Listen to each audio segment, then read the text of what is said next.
అమ్మవారి ఆలయ ప్రతిష్టను కాపాడండి. తన్నీరు వెంకట సుబ్బారావు, నెల్లూరు. ఆర్య వైశ్యులందరూ అమ్మవారి ఆలయ ప్రతిష్టను కాపాడుకునేందుకు ఐక్యమత్యంతో కలిసిపోవాలని, అమ్మవారి ఆలయ ప్రతిష్టను దెబ్బతీసే విధంగా ఎవరూ ప్రవర్తించకూడదని ఆర్య వైశ్యులను కోరిన కన్యకా పరమేశ్వరి ఆలయ జీవితకాల సభ్యులు తన్నీరు వెంకట సుబ్బారావు బుధవారం స్థానిక ప్రెస్ క్లబ్లో జరిగిన మీడియా సమావేశంలో తన్నీరు వెంకట సుబ్బారావు మాట్లాడుతూ, లైఫ్ మెంబర్ని మాట్లాడుతుండేది ఈరోజు. ఇంతకుముందు ఒక పత్రికా సమావేశంలో 31వ తారీఖున ఏర్పడిన ఒక కమిటీని ఇల్లీగల్ కమిటీగా పత్రికా ముఖంగా వాళ్ళందరికీ కూడా, ప్రజలందరికీ మరియు ఆ దేవస్థానానికి సంబంధించిన 108 గోత్రాలకు సంబంధించిన ఆర్యవంశులైనటువంటి లైఫ్ మెంబర్స్ అందరికి కూడాను మేము ఈ పత్రికా ముఖంగా అది ఇల్లీగల్ కమిటీని మేము తెలపడం అయినది. దానికి మాకు ఎక్కడి నుంచో అనూహ్యమైన స్పందన వచ్చి ఎవరెవరు ఉన్నారో మెంబర్స్ అందరూ కూడాను మమ్మల్ని సంప్రదించడం కూడా స్టార్ట్ అయింది. దీనివల్ల ఆ సైడ్ కమిటీ వాళ్ళు కూడా రేపు 18/8/2024 తారీఖున సర్వసభ్య సమావేశం ఏర్పాటు చేస్తున్నామని చెప్పేసి అందరికీ, సభ్యులందరికీ మెసేజ్లు కూడా పంపించడం, కమ్యూనికేషన్ చేయడం కూడా నిన్న జరిగింది.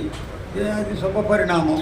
దీనికి అక్కడ వచ్చేసి ఎవరెవరైతే దాతలు ఉన్నారో, దానికి సభ్యులు ఎవరు ఉన్నారో, లైఫ్ మెంబర్స్ ఎవరు ఉన్నారో వాళ్ళందరినీ కూడా 18వ తారీఖున జరగబోయే కన్యకా పరమేశ్వరి గుడిలో సర్వసభ్య సమావేశానికి మా తరఫున కూడా, మా మెంబర్ల తరఫున కూడా అందరూ తప్పకుండా హాజరు కావాలని చెప్పి మేము కూడా పత్రికా ముఖంగా కోరుకుంటున్నాం. ఈరోజు దానిలో ఏంటంటే వాళ్ళు చిన్న విన్నపం ఏంటంటే, ద్వారకానాథ్ గారికి అంతా సర్వసభ్య సమావేశం అని చెప్పారు కానీ ఒక చిన్న అజెండా పెట్టలేదు.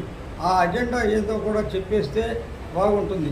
ఆ సమావేశంలో ఒక అజెండా అని ఉంటుంది, అంటే దాతలు ఉంటాయన్నీ, అవి కూడా ఆ అజెండాను కూడా మాకు తెలిపితే మేము లైఫ్ మెంబర్స్ కూడా ఏమేమి దాని గురించి ప్రిపేర్ కావాలనేది కూడా మేము ప్రిపేర్ అయ్యి వస్తాం. ఆ సెకండ్లో చెప్తే మేము ప్రిపేర్ కాలేము. మా దగ్గర కొంత సమాచారం తీసుకొని రావాలి. అది మేము పత్రికా ముఖంగా వాళ్ళని అది ఒకటి అడుగుతున్నాం మొత్తం అందరికీ. మీరు ఏమి మాకు తెలియకుండా ఏం చేయకూడదు, చేశారంటే మాత్రం సివిల్ అండ్ క్రిమినల్ యాక్షన్స్ తీసుకుంటామని చెప్పేసి మొత్తం ముక్కాల ద్వారకానాథ్, సురేష్ బాబు, ఎర్ర జనార్దన్ రావు తదితరులందరికీ కూడాను మేము లీగల్ నోటీసులు ఇచ్చాం. మాత్రం సభ్యులకి ఏ ఇబ్బంది జరగకుండా, అమ్మవారికి ఏమి ఇది కాకుండా, ఆర్యవైశ్యులకి ఏమి ఇది కాకుండా తీసుకోకుండా దానికి జాగ్రత్తలన్నీ తీసుకోవాల్సిన బాధ్యత ద్వారకానాథ్ గారిదే. ఆ రోజు వరకు 18వ తారీఖు జరగాల్సింది. మీకేమన్నా సభ్యులకి ఎవరైనా సరే మేము సభ్యులమా కాదా, దీనిలో ఉన్నామా లేదా అని తెలుసుకోవాలన్నా, ఏమన్నా చేయాలన్నా దీని మీద లేదా మేము ఇంట్రెస్ట్గా ఉన్నాము ఈ కమిటీలో ఉండడానికి, లేదా అమ్మవారికి సేవ చేయడానికి, సేవకులుగా ఉండడానికి మేము సిద్ధమనే వాళ్ళు కూడా, మా తరఫున వచ్చే వాళ్ళకు కూడా ఎవరికైనా సరే మేము ఎప్పుడు మా తరఫులు తెచ్చే ఉంటాయి.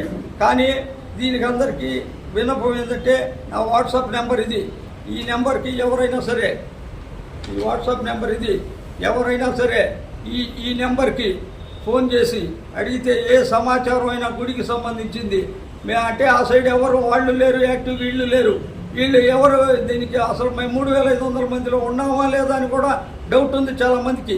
ఇది అంతా కూడా 3500 మంది లిస్టు తెప్పిస్తాం మేము. తెప్పించి వాళ్ళు ఉన్నారా లేదా వెరిఫికేషన్ కూడా చేసుకోవచ్చు. ఎవరైనా సరే యాక్టివ్గా ఉండండి, ఎవరైనా యాక్టివ్గా ఉండండి, యాక్టివ్గా ఉండండి. మెంబర్స్ అందరూ ఆ రోజు ఏదో పెళ్ళిళ్ళు ఏమన్నా ఉన్నాయన్నా కూడా ఒకసారి అమ్మవారి ఆస్తి, అమ్మవారి కోసం 1 గంట 2 గంటలు స్పెండ్ చేయండి. ఎవరైనా సరే నన్ను చాలా ప్రముఖులు ఉన్నారు, నన్ను మొన్న ఈ పత్రికా సమావేశాన్ని దీన్ని చూసిన తర్వాత చాలామంది నన్ను అప్రోచ్ అయ్యి ఉన్నారు. ఇక్కడ స్టేజ్ మీద కనపడకపోవచ్చు కానీ వాళ్ళందరూ కూడా మాతో సంప్రదించున్నారు. వాళ్ళందరూ కూడా ఏమేమి నిర్ణయాలు తీసుకోవాలనేది కూడా వాళ్ళందరూ సిద్ధంగా ఉన్నారు. కాబట్టి మేమందరూ కూడా మళ్ళీ కూర్చొని మేము ఒక ఐడియాకి వస్తాం. 3500 మంది కూడా ఏకంగండి, అమ్మవారి ఆస్తుల్ని కాపాడుకోండి. అమ్మవారికి బ్రహ్మాండంగా ఎన్నో కార్యక్రమాలు జరిగింది. అవి కూడా ఇంకా మించి రెట్టింపు చేయగలిగిన కమిటీ వస్తే ఏర్పాటు చేయడానికి ఈ 3,500 మంది సభ్యులు, 108 గోత్రాల ఆర్యవైశ్యులు అందరూ కూడా సిద్ధంగా ఉన్నారు. ఈరోజు ఇది పత్రికాముఖంగా తెలిపి ఎక్కడెక్కడ 3,500 మంది సభ్యులు ఉన్నారు. వాళ్ళు 18వ తారీఖున జరగబోయే సర్వసభ్య సమావేశానికి అటెండ్ అయ్యి వాళ్ళ అభిప్రాయాలు తెలిపి, దాతలు కూడా ఉన్నారు, బోల్డంత మంది దాతలు, గుప్త దాతలు ఉన్నారు, మామూలు దాతలు ఉన్నారు, అందరూ కూడా రావాలా. రైస్ మిల్లర్స్లో వాళ్ళు కూడా పెద్ద ప్రముఖులు. ఈరోజు మునగా నాగేశ్వరరావు అని ఆయన కూడా మాతో మాట్లాడాడు దీని గురించి. ఇంకా పేర్లు చెప్పకూడదు పేపర్లో. దీనికి వాళ్ళందరూ కూడా ఎంతోమంది సిద్ధంగా ఉన్నారు ఆ కార్యక్రమాన్ని సజావుగా జరపాలని. దీనికి అందరూ కూడా సహకరించాలి. ఒక పార్టీ అని కానీ, ఒక ఇది కానీ మాకు ఇల్లీగల్ యాక్టివిటీస్ కానీ, మ్యాన్ హ్యాండ్లింగ్లు కానీ, పోలీసులు కానీ ఇటువంటి వ్యవహారాలు ఏమీ జరగకూడదు. మా సభ్యులకు అక్కడ ఎవరై ప్రశ్నించిన దానికి సమాధానం సక్రమంగా చెప్పాలా.